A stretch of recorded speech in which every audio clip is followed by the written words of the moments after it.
Sejam todos muito bem-vindos ao nosso canal. Hoje vamos mergulhar em um assunto que tem chamado bastante atenção, tanto nas redes sociais quanto na mídia internacional. Mas antes disso, deixe seu like e se inscreva no canal e ative o sininho para não ficar de fora das fofocas mais quentes do Brasil. E comente aqui embaixo um coraçãozinho saber se você quer mesmo ver o restante da história. Trata-se da possibilidade, ainda não confirmada, mas altamente especulada, de Nicolás Maduro, presidente da Venezuela e uma das figuras políticas mais polêmicas da América Latina, estar buscando asilo político no Brasil. Essa é uma narrativa carregada de nuances, contradições e implicações internacionais profundas. Ao longo deste vídeo, vamos explorar o tema de maneira detalhada, trazendo o contexto histórico, os fatos políticos mais relevantes e, claro, analisando as possíveis consequências desse cenário. O rumor sobre Maduro não surgiu do nada. Ele apareceu em postagens recentes nas redes sociais, especialmente a partir de agosto de 2025, e rapidamente se espalhou, alimentando debates acalorados. Afinal, estamos falando de um chefe de Estado que, há anos, enfrenta denúncias graves de violações de direitos humanos, acusações de fraude eleitoral e uma pressão internacional sem precedentes. Por isso, a ideia de que ele poderia estar planejando uma fuga de seu próprio país e, mais do que isso, escolhendo o Brasil como destino, desperta curiosidade e também controvérsia. Mas antes de mergulharmos diretamente nessa possibilidade, precisamos entender a dimensão do tema. Não se trata apenas de um boato solto. É uma especulação que envolve diplomacia, geopolítica e o futuro de milhões de pessoas que têm suas vidas impactadas pela crise venezuelana. Ao longo do nosso vídeo, vamos analisar por que essa narrativa ganhou tanta força. Quais seriam as motivações de Maduro caso realmente decidisse buscar asilo? E quais as implicações para o Brasil e para toda a região? Portanto, prepare-se para uma análise ampla, que vai muito além das manchetes superficiais. O que está em jogo aqui não é apenas a figura de Nicolás Maduro, mas um possível capítulo decisivo na história recente da América Latina. Para entender por que esse rumor sobre um possível pedido de asilo político no Brasil faz tanto barulho, é fundamental conhecer melhor quem é Nicolás Maduro. Ele não é apenas o atual presidente da Venezuela. Sua trajetória política está profundamente ligada à história recente do país e ao legado de Hugo Chávez, o líder que mudou o rumo da política venezuelana no fim dos anos 1990.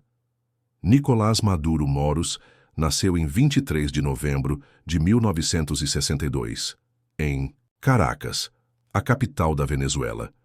Diferente de muitos líderes latino-americanos, ele não vem de uma elite econômica ou de uma formação acadêmica prestigiada. Pelo contrário, sua origem é simples. Maduro começou sua vida profissional como motorista de ônibus, um trabalho que o aproximou do sindicalismo. Foi nesse ambiente, como líder sindical, que ele deu os primeiros passos no cenário político. Essa trajetória do povo sempre foi utilizada como um dos principais elementos de sua narrativa política, reforçando a imagem de um homem comum que chegou ao poder graças ao movimento chavista. Nos anos 1990, Maduro se aproximou de Hugo Chávez, fundador do chamado chavismo, uma ideologia que misturava nacionalismo, socialismo bolivariano e uma forte retórica anti-imperialista. Maduro tornou-se rapidamente um dos aliados mais leais de Chávez, ocupando cargos estratégicos ao longo de seu governo. Entre 2006 e 2012, foi ministro das Relações Exteriores, função em que ganhou destaque internacional e consolidou sua imagem como um diplomata discreto, mas eficiente dentro da máquina chavista. Em 2012, após uma década de influência crescente, Maduro foi nomeado vice-presidente da Venezuela. E quando Hugo Chávez faleceu em março de 2013, vítima de um câncer, Maduro assumiu interinamente a presidência. Pouco tempo depois, em abril daquele ano, ele foi eleito presidente em uma eleição apertadíssima, marcada por denúncias de irregularidades e contestada pela oposição. Desde então, Nicolás Maduro tem estado no centro da política venezuelana. transformando-se numa das figuras mais controversas da América Latina. O curioso é que, mesmo sem o carisma de Chávez e enfrentando uma crise de legitimidade praticamente desde o início de seu governo, Maduro conseguiu se manter no poder por mais de uma década. Parte disso se deve à sua habilidade em controlar as instituições do Estado, como o Conselho Nacional Eleitoral e o Judiciário, e também ao apoio das Forças Armadas, que são peças-chave na manutenção do regime. Essa permanência no poder, em meio a crises econômicas, sociais e políticas sem precedentes, tornou Maduro uma figura tanto temida quanto odiada por grande parte da população venezuelana e por líderes internacionais. E é justamente essa trajetória, de sindicalista a sucessor de Chávez, de presidente questionado a sobrevivente político, que ajuda a explicar por que a simples menção a um possível pedido de asilo no Brasil mexe tanto com a opinião pública. Estamos falando de um personagem que, de uma forma ou de outra, simboliza a resistência e também a crise da Venezuela. Para compreender a gravidade da situação e o peso das especulações sobre um possível pedido de asilo político, é impossível ignorar a profunda crise que assola a Venezuela há mais de uma década. O governo de Nicolás Maduro se transformou em um dos exemplos mais dramáticos de colapso econômico e social da história recente. A Venezuela, que já foi uma das economias mais prósperas da América Latina, sustentada principalmente pela exploração do petróleo, mergulhou em um abismo de recessão, má gestão e corrupção. Durante anos, a dependência quase exclusiva do petróleo foi vista como um motor de crescimento. No entanto, quando os preços internacionais caíram, essa fragilidade ficou evidente. A receita que financiava programas sociais, infraestrutura e até subsídios básicos evaporou. Em vez de adotar medidas estruturais para diversificar a economia, o governo Maduro manteve uma política de controle rígido, somada a práticas populistas e a um nível de corrupção alarmante. O resultado foi devastador. A inflação, que já era preocupante, rapidamente se transformou em hiperinflação. Houve anos em que os índices chegaram a milhões %, tornando o bolívar praticamente inútil. O simples ato de comprar pão ou leite passou a exigir sacolas cheias de cédulas. Famílias inteiras foram empurradas para a pobreza extrema e o acesso a alimentos, remédios e serviços básicos se tornou um desafio cotidiano. Essa crise econômica foi acompanhada de um colapso social sem precedentes. Hospitais ficaram sem remédios, escolas sem professores e até a segurança pública entrou em colapso. A fome se espalhou e a criminalidade explodiu. Diante de um cenário de desespero, milhões de venezuelanos tomaram a difícil decisão de abandonar o país, em busca de melhores condições de vida. Estima-se que mais de 7 milhões de pessoas tenham fugido da Venezuela, transformando essa diáspora em uma das maiores crises migratórias do planeta nos últimos tempos. Países vizinhos como Colômbia, Peru e Brasil se tornaram destinos centrais, acolhendo milhões de refugiados. O Brasil, em particular, sentiu o impacto diretamente na região de Roraima, porta de entrada de milhares de venezuelanos que cruzaram a fronteira em busca de refúgio. A cidade de Pacaraima, por exemplo, viu sua população crescer rapidamente, e isso exigiu uma mobilização do governo federal brasileiro, que lançou a chamada Operação Acolhida para organizar a recepção e interiorização desses imigrantes em outras regiões do país. Além do sofrimento humano, a crise também produziu um efeito geopolítico explosivo. A instabilidade na Venezuela se tornou um problema regional, afetando as relações diplomáticas, pressionando os sistemas de saúde e de assistência social dos países vizinhos e alimentando debates políticos internos em diferentes nações sobre como lidar com esse fluxo migratório. Portanto, quando falamos sobre a crise venezuelana, não estamos apenas falando de números ou indicadores econômicos. Estamos falando de vidas humanas dilaceradas, de famílias separadas, de um povo inteiro que foi empurrado para o limite da sobrevivência. E é nesse contexto de colapso econômico e social que se constrói a figura de Nicolás Maduro como um governante contestado, mas ainda no poder. E é também nesse cenário que surge a especulação sobre uma possível fuga e busca de asilo. Além da devastadora crise econômica e social que a Venezuela enfrenta, Nicolás Maduro também carrega sobre si um peso ainda mais sombrio: as graves acusações de violações de direitos humanos e de manipulação do processo democrático. É impossível entender a dimensão das especulações sobre um possível asilo político sem abordar esse aspecto central de sua trajetória no poder. Desde que assumiu a presidência em 2013, Maduro tem sido acusado de governar por meio da repressão, da intimidação e do enfraquecimento sistemático das instituições democráticas. Relatórios de organizações internacionais como a ONU e a OEA trazem denúncias contundentes de práticas que vão muito além do autoritarismo político.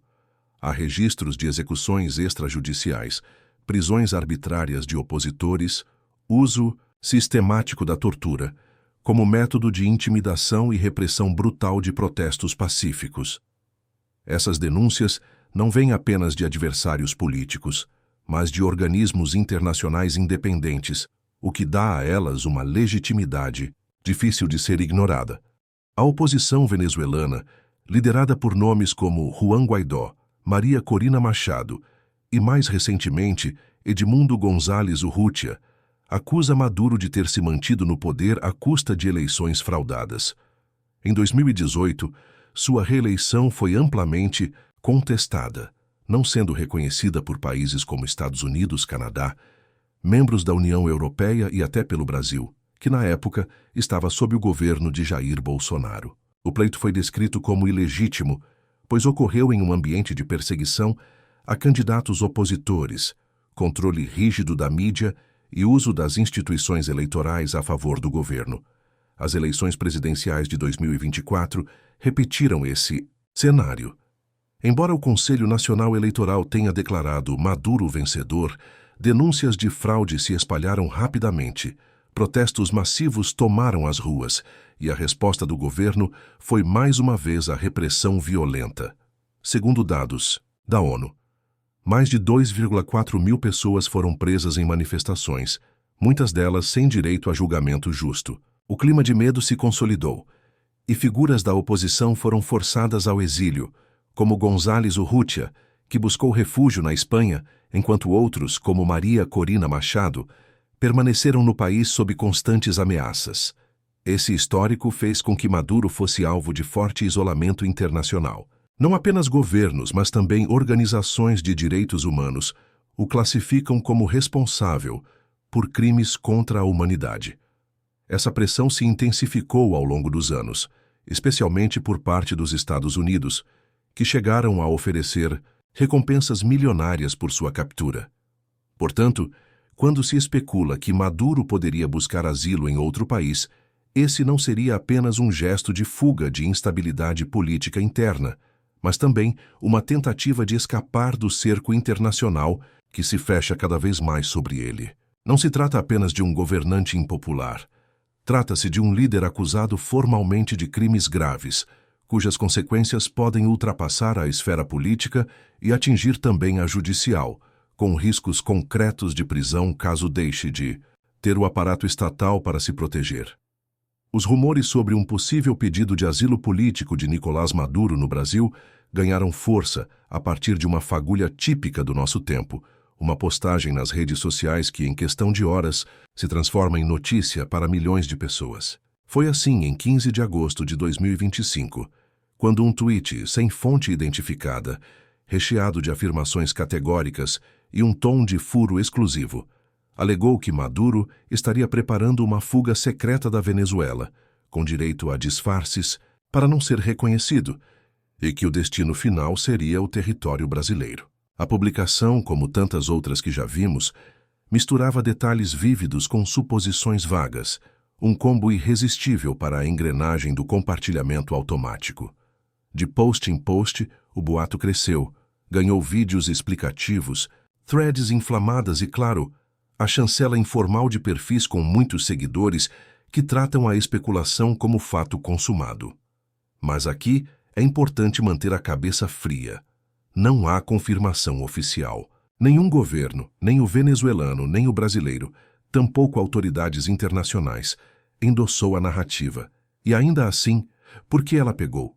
Porque ela dialoga com um pano de fundo real, feito de crise, exaustão política e um personagem central que há anos ocupa as manchetes do continente. O rumor encontra terreno fértil numa audiência que já acompanha denúncias de violações de direitos humanos, acusações de fraude eleitoral e um país em colapso social. Em outras palavras, a história cola, porque parece plausível, dentro do enredo mais amplo da Venezuela sob Maduro. Além disso, há um componente emocional poderoso. A ideia de um líder cercado, às vésperas de uma reviravolta, mobiliza tanto detratores quanto apoiadores. Para uns, a possibilidade de fuga seria a confirmação de um ciclo que se encerra. Para outros, mais um capítulo da guerra de narrativas travada contra o chavismo. E a arena onde essa disputa acontece, as redes sociais, potencializa o drama. Vídeos com trilhas sonoras tensas, mapas de rotas secretas, supostas fotos de aeroportos e uma linguagem que promete revelar o que a mídia não quer que você saiba. É o manual completo de como fabricar densidade a partir de indícios esparsos. Isso não significa que devamos descartar a hipótese. Especular não é confirmar, mas também não é ignorar as variáveis. Um líder sob forte pressão interna e externa, eleições contestadas, protestos massivos e sanções internacionais severas formam um contexto no qual planos de contingência, inclusive a busca por asilo, deixam de ser ficção e passam a integrar o horizonte de possibilidades. Líderes políticos, especialmente em regimes pressionados, geralmente têm cenários de escape desenhados, rotas previstas, contatos diplomáticos discretos. E é essa plausibilidade que sustenta a narrativa, mesmo sem provas. Outro elemento que alimenta o boato é o histórico regional. A América do Sul já testemunhou fugas, exílios, asilos políticos e mudanças abruptas de poder. O imaginário popular conhece essas histórias. Aviões de madrugada, comboios discretos, negociações de última hora. Quando um tweet sugere que agora é a vez de Maduro, ele aciona memórias e modelos que já vimos antes. O familiar se impõe ao factual. Soma-se a isso o momento político. Pós-eleições de 2024 na Venezuela, uma oposição rearticulada, o endurecimento de discursos internacionais e a reaproximação diplomática do Brasil com Caracas, criando um tabuleiro em que o Brasil aparece como peça plausível dessa rota. Mas, como narradores responsáveis, precisamos marcar com caneta fluorescente. Até aqui, estamos no campo da hipótese. Sem documentos, sem pronunciamentos oficiais, sem confirmação de autoridades, a história permanece no terreno do rumor e, muito possivelmente, da desinformação. E desinformação não é apenas mentira. É uma estratégia que combina fatos reais, meias-verdades e invenções convenientes para produzir um efeito político, seja para desestabilizar, seja para testar reações, seja para pautar o debate. O rumor cumpre um papel. Ele desloca o foco, altera a agenda e força governos e oposicionistas a se posicionarem. Por isso, neste vídeo, nossa proposta é analisar, sem amplificar. Vamos olhar para o contexto que torna a hipótese crível, para as motivações que poderiam levar Maduro a considerar o Brasil e, principalmente, para as implicações de um pedido de asilo desse porte, para Brasília, para Caracas e para toda a região. A partir desse ponto, cada peça dessa narrativa será examinada com lupa. Logística, diplomacia, precedentes e custos políticos. O rumor pode até ter nascido de um tweet. A análise, não. Aqui, a gente aprofunda. Se a ideia de Nicolás Maduro buscar asilo político no Brasil parece, à primeira vista, apenas um rumor improvável, quando analisamos o contexto mais de perto, percebemos que há razões pelas quais o Brasil poderia, sim, surgir como um destino plausível. Essa plausibilidade é justamente o que mantém o debate aceso. Não é uma escolha aleatória, mas uma possibilidade que se apoia em fatores geográficos, políticos e históricos. O primeiro ponto é a proximidade geográfica. Brasil e Venezuela compartilham mais de 2.000 quilômetros de fronteira, uma linha extensa, atravessada diariamente por refugiados, mercadorias e rotas informais. Para alguém em posição de fuga, essa logística tem um peso enorme. Maduro não precisaria enfrentar longas viagens intercontinentais, com escalas em aeroportos monitorados ou riscos de extradição imediata. Bastaria cruzar a fronteira por Roraima, no extremo norte do Brasil, região que já se tornou o principal ponto de entrada de venezuelanos em busca de refúgio. É um caminho conhecido, tanto pelas autoridades quanto pelos migrantes, e, portanto, um terreno familiar para planejar um eventual deslocamento. Outro fator é a relação diplomática. Desde a volta de Luiz Inácio Lula da Silva à presidência, em 2023, o Brasil tem buscado uma política de reaproximação com a Venezuela. Isso marcou uma ruptura em relação ao governo anterior, de Jair Bolsonaro, que havia isolado completamente Maduro, retirado embaixadores e tratado o regime como ilegítimo. Lula, por sua vez, adota um discurso de diálogo e integração regional, argumentando que a exclusão da Venezuela apenas aprofunda a crise. Esse gesto político foi traduzido em fatos concretos. Em março de 2023, Celso Amorim, assessor especial de Lula, viajou a Caracas para se reunir pessoalmente com Maduro. Pouco tempo depois, o presidente venezuelano voltou ao Brasil pela primeira vez desde 2015, participando de uma cúpula de líderes sul-americanos em Brasília e sendo recebido com honras de chefe de Estado. Esses gestos não passaram despercebidos. Para essa oposição brasileira, Lula estaria legitimando um governo acusado de autoritarismo e crimes contra a humanidade. Mas para Maduro, esse acolhimento representou algo ainda mais significativo: a sinalização de que o Brasil não apenas aceita sua presença no jogo diplomático, como também está disposto a abrir canais de cooperação. Em outras palavras, se há um governo disposto a dialogar em meio ao cerco internacional, esse governo é o brasileiro. Além disso, há o fator ideológico e histórico. O chavismo, liderado inicialmente por Hugo Chávez e depois por Maduro, sempre teve proximidade com partidos e movimentos de esquerda da América Latina. Lula e Chávez, em especial, construíram uma relação política de confiança nos anos 2000, quando os dois defendiam a integração regional como alternativa à dependência dos Estados Unidos. Embora Lula seja pragmático e tenha buscado manter distância das crises mais agudas do chavismo, as raízes dessa afinidade permanecem. Para Maduro, que vê seu espaço se estreitar cada vez mais, o Brasil de Lula pode representar um porto seguro, ainda que essa opção venha carregada de riscos e polêmicas. Por fim, não podemos ignorar a experiência brasileira com a questão do asilo. O Brasil tem um histórico de concessões de asilo político, inclusive a opositores venezuelanos. Em 2019, por exemplo, o país acolheu 25 militares acusados de atacar um quartel na Venezuela, gesto que gerou tensões diplomáticas com o regime de Maduro. Além disso, em território brasileiro, funciona a representação diplomática argentina em Caracas, que abriga opositores asilados. Esse histórico cria uma percepção de que o Brasil é, sim, um espaço flexível quando se trata de conceder proteção a figuras políticas em risco.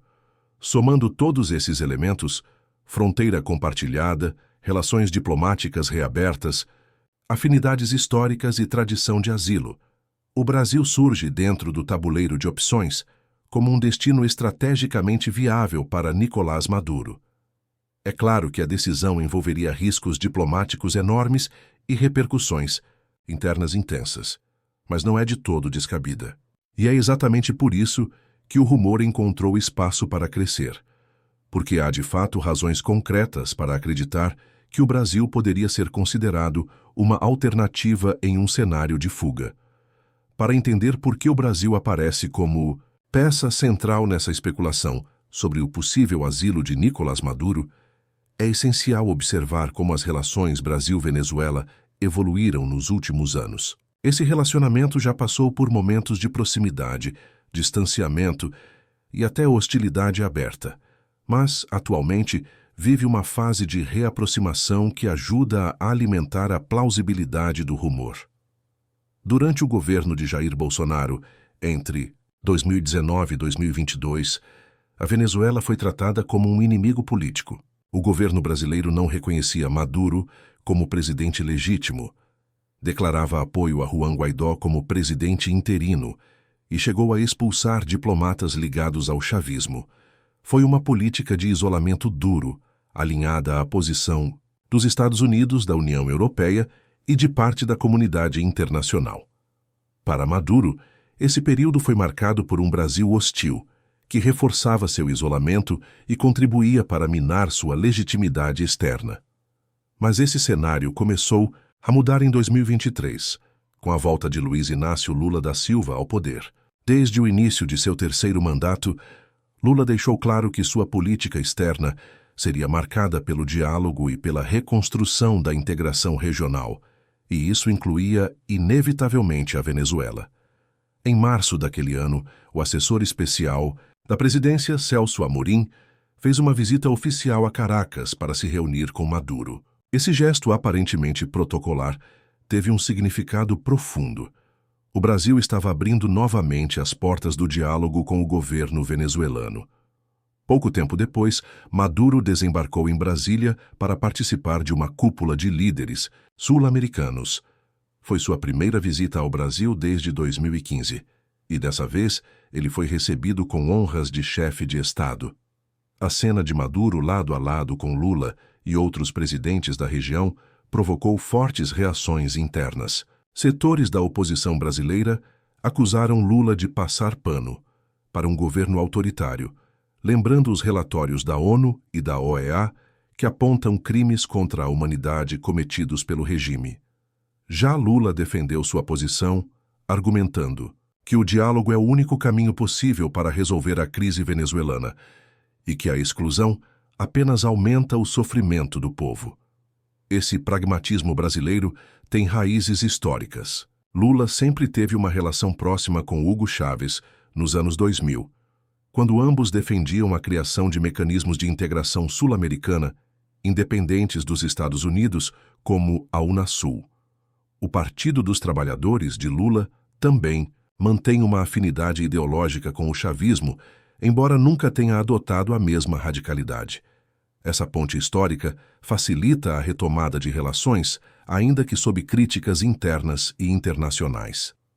Para Maduro, essa aproximação com Brasília representou uma vitória diplomática. Num momento em que ele enfrentava forte isolamento internacional, ser recebido em Brasília não apenas lhe deu legitimidade, mas também sinalizou que ainda havia grandes países dispostos a tratá-lo como um presidente legítimo. Para Lula, por sua vez, essa aproximação reforçou sua narrativa de liderança regional, colocando o Brasil como mediador de crises e ator central na América do Sul. No entanto, essa política de reaproximação não é isenta de riscos.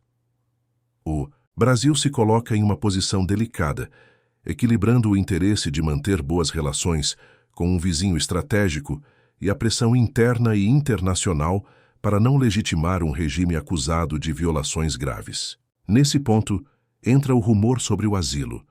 Se o Brasil já abriu as portas do diálogo, já recebeu Maduro oficialmente e já defendeu sua presença em fóruns regionais, não seria impossível imaginar que, em um cenário extremo, também pudesse ser cogitado como refúgio político. Assim, a relação Brasil-Venezuela, que já foi de distanciamento absoluto, hoje é de proximidade pragmática. Que essa proximidade, gostemos ou não, é um dos pilares que dão força à narrativa de que Maduro poderia, de fato, escolher o Brasil como destino em uma eventual fuga. Quando falamos em pressão internacional sobre Nicolás Maduro, não estamos tratando de uma maré passageira, mas de um cerco que se construiu camada por camada ao longo dos últimos anos, jurídico, econômico, diplomático e simbólico. Esse cerco tem consequências concretas para o cálculo político de Maduro e ajuda a explicar por que a hipótese de um asilo político não pode ser descartada no plano das possibilidades. No eixo jurídico e criminal, o ponto de inflexão veio em 2020, quando o Departamento de Justiça dos Estados Unidos apresentou acusações contra Maduro por narcoterrorismo, corrupção e tráfico de drogas, acompanhadas de uma recompensa milionária por informações que levassem à sua captura. Um gesto de enorme peso político, pois projeta o conflito para além das fronteiras venezuelanas e coloca o chefe de Estado sob suspeita direta do sistema judicial de uma potência global. Esse movimento, por si só, já reconfigura as variáveis de risco para qualquer deslocamento internacional de Maduro. Cada aeroporto, cada espaço aéreo, cada escala vira um tabuleiro de xadrez.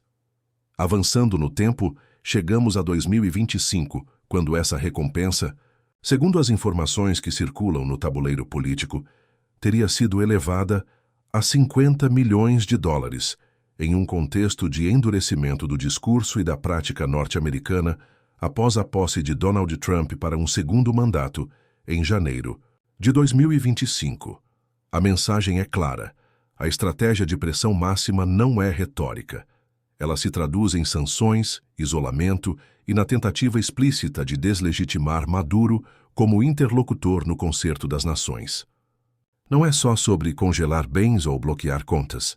É sobre sinalizar ao mundo que acolher Maduro, negociar com ele ou tratá-lo como um líder normal tem custo reputacional e, em certos casos, custo legal. No campo econômico, as sanções ao petróleo venezuelano, coração da economia do país, funcionaram como um torniquete. Restrições a companhias estatais, a intermediários e a estruturas financeiras ligadas ao regime encarecem transações, travam linhas de crédito e dificultam até operações banais de comércio exterior. Isso cria uma equação cruel. Quanto mais o governo tenta contornar o bloqueio, mais caro e opaco fica o sistema. Quanto mais opaco, maior a suspeita de corrupção e lavagem de dinheiro, retroalimentando a narrativa internacional de que o regime opera nas sombras. Do ponto de vista diplomático, o isolamento não é uniforme. Há aliados, há pontes. Mas a tendência geral tem sido de desconfiança. Países e organismos internacionais contestaram a lisura das eleições de 2018 e depois das eleições de 2024, nas quais o Conselho Nacional Eleitoral declarou Maduro vencedor em meio a denúncias massivas de fraude. Esse padrão de contestação mina a legitimidade externa do governo e abre espaço para medidas adicionais, desde a retirada de embaixadores e redução do nível de representação diplomática até a participação em resoluções multilaterais que condenam violações de direitos humanos e pedem responsabilização de autoridades venezuelanas.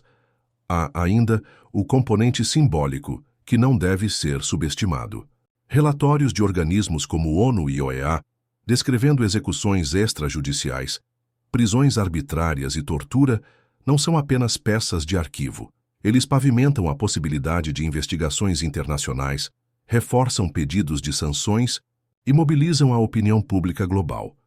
Isso repercute em universidades, parlamentos, cortes e na sociedade civil, criando uma atmosfera na qual apertar a mão de Maduro vira, para muitos, um gesto politicamente tóxico. O resultado prático desse mosaico é um cálculo de sobrevivência.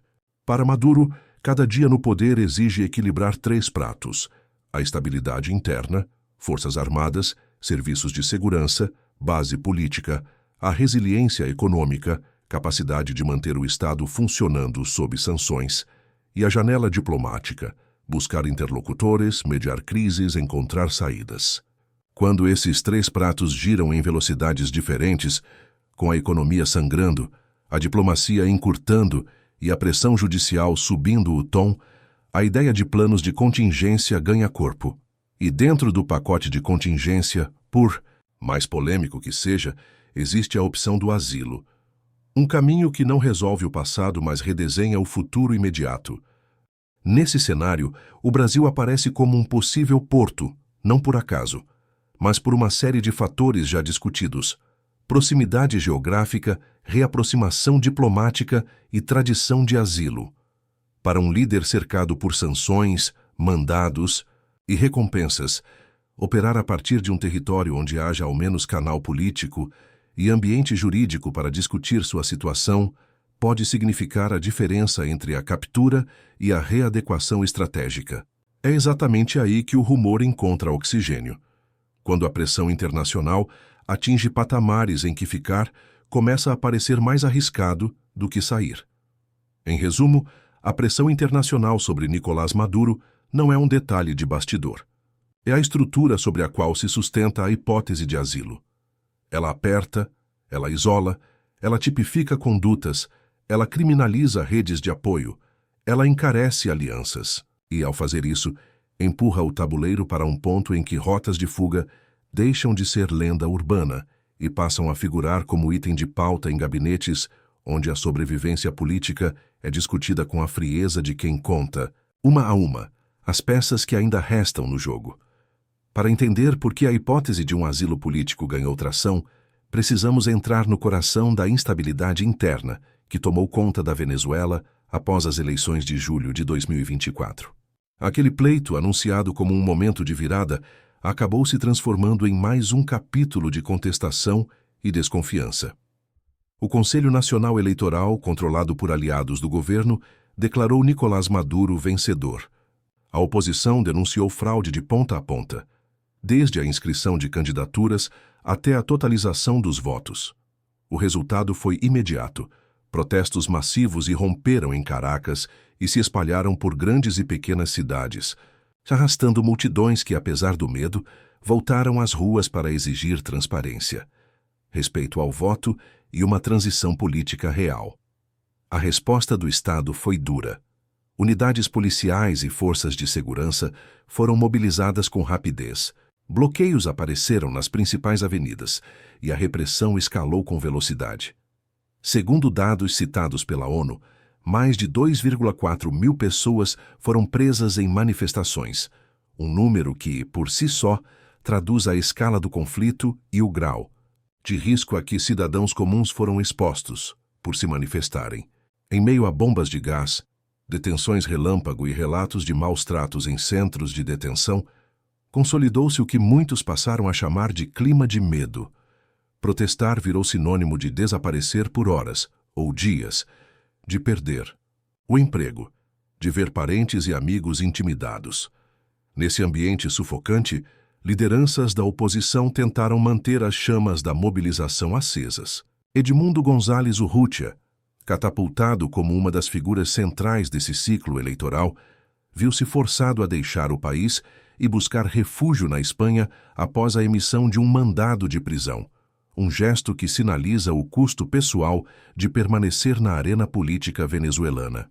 Maria Corina Machado, impedida de concorrer e alvo permanente de perseguição, permaneceu na Venezuela sob ameaças constantes, encarnando, para muitos, a resiliência de uma oposição que não se rende apesar das tentativas de silenciamento. Essas trajetórias individuais condensam o drama coletivo. A política na Venezuela é um campo em que a coragem se mede também pelo risco físico e jurídico. A instabilidade, porém, não se limita às ruas. Ela permeia instituições, empresas, universidades, igrejas e famílias. A economia, já combalida, sente o impacto de cada dia de tensão. Lojas baixam as portas mais cedo, cadeias de abastecimento se retraem, serviços públicos funcionam de modo intermitente, e a incerteza corrói qualquer tentativa de planejamento. Para as Forças Armadas, pilar indispensável de sustentação do regime, o desafio é manter a coesão, conter fissuras internas, evitar deserções ruidosas e, ao mesmo tempo, garantir a narrativa de normalidade que o governo busca projetar. É um equilíbrio instável, e todos sabem que, em regimes pressionados, pequenas rachaduras podem produzir grandes terremotos. A diáspora venezuelana, já contada em milhões, adiciona outra camada a esse quadro. As notícias de novos protestos, de prisões e de perseguições viajam em tempo real por grupos de família, correntes de WhatsApp e redes sociais, retroalimentando um sentimento de urgência. Quem ficou no país sente-se observado. Quem saiu sente a angústia de quem assiste de longe à sorte dos seus. O resultado é um caldo social tenso, onde boatos ganham corpo rapidamente e onde qualquer indício de mudança, uma declaração, um movimento de tropas, uma decisão judicial, vira combustível para teorias e expectativas. É nesse tabuleiro volátil que a ideia de planos de contingência para o alto escalão do governo ganha plausibilidade.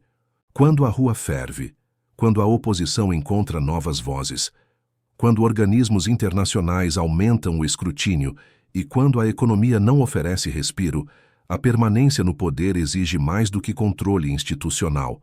Exige rotas de escape, mapeadas, contatos diplomáticos discretos e portas entreabertas além fronteira. Não é de surpreender, portanto, que o rumor sobre uma eventual fuga e pedido de asilo encontre ressonância entre apoiadores e críticos. Para os primeiros pode soar como provocação ou guerra de informação. Para os segundos, como a confirmação de que o regime reconhece nos bastidores sua própria vulnerabilidade. No fim das contas, a instabilidade interna pós-2024 não é um ruído de fundo, é o epicentro que sustenta a especulação. Ela põe em xeque a capacidade do governo de controlar todos os vetores ao mesmo tempo: a rua, a economia, as instituições e a opinião pública global.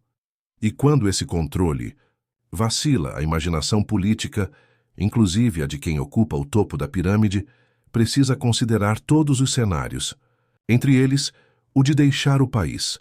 Quando falamos em asilo político no Brasil, não estamos tratando de um gesto isolado ou inédito, mas de uma tradição diplomática consolidada que atravessa décadas e diferentes governos, marcada por uma postura que, muitas vezes, busca equilibrar princípios humanitários com pragmatismo político. Essa tradição ajuda a entender por que, diante dos rumores de uma possível fuga de Nicolás Maduro, o nome do Brasil surge com tanta força como destino provável. Desde o século XX, o Brasil se firmou como um país disposto a oferecer refúgio a figuras políticas em situações de perseguição ou de instabilidade em seus países de origem. Casos emblemáticos reforçam essa imagem. O mais conhecido é o de Juan Domingo Perón, ex-presidente da Argentina, que viveu em solo brasileiro após ser deposto em 1955.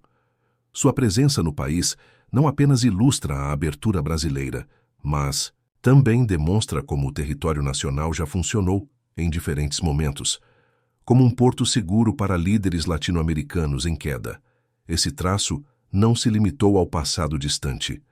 Nas últimas décadas, a política externa brasileira, seja sob governos de centro, esquerda ou direita, preservou uma certa consistência humanitária no tratamento do tema. Refugiados chilenos, bolivianos e até mesmo paraguaios encontraram espaço para se restabelecer no Brasil em momentos de ruptura institucional em seus países. Essa abertura consolidou uma reputação, a de que o Brasil, além de potência regional, é também um refúgio possível para quem busca escapar de perseguições políticas, mesmo que o acolhimento venha envolto em controvérsias e críticas externas.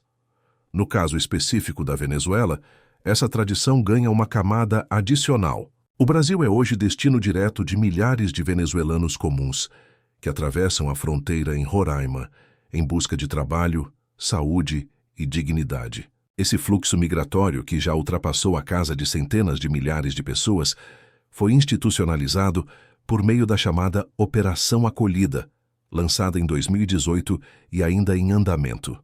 Essa iniciativa, apoiada por agências internacionais, mostra que o Brasil não só reconhece a gravidade da crise venezuelana, como também age para absorver parte dela. Em termos simbólicos, isso reforça a imagem do país como receptor de quem foge do regime de Maduro. Mas, ironicamente, essa mesma reputação poderia, num cenário de ruptura, ser estendida ao próprio líder que provocou essa diáspora. Outro ponto central é o da diplomacia brasileira. Sob o governo Lula, a política externa passou a investir fortemente na reintegração regional, buscando reduzir o isolamento da Venezuela e reabrir canais de diálogo. Esse movimento foi criticado por parte da opinião pública, que enxergou uma aproximação excessiva com Maduro. No entanto, do ponto de vista da tradição diplomática, tratou-se de uma tentativa de resgatar o papel histórico do Brasil como mediador em crises latino-americanas. E aqui reside o paradoxo. Se o Brasil atua como mediador e mantém diálogo direto com Caracas, também passa a figurar automaticamente como opção de acolhimento, caso o cenário interno venezuelano desabe de forma abrupta. Esse histórico de concessão de asilo, somado à proximidade geográfica, à capacidade diplomática e à imagem de potência regional, cria um quadro em que o Brasil não aparece apenas como hipótese teórica, mas como destino verossímil em qualquer especulação sobre uma fuga de Maduro.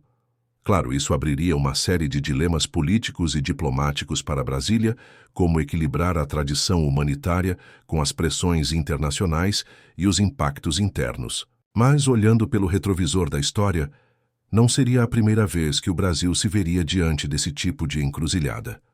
Portanto, quando o rumor aponta o Brasil como possível destino de um eventual pedido de asilo político de Nicolás Maduro, ele se ancora numa tradição real.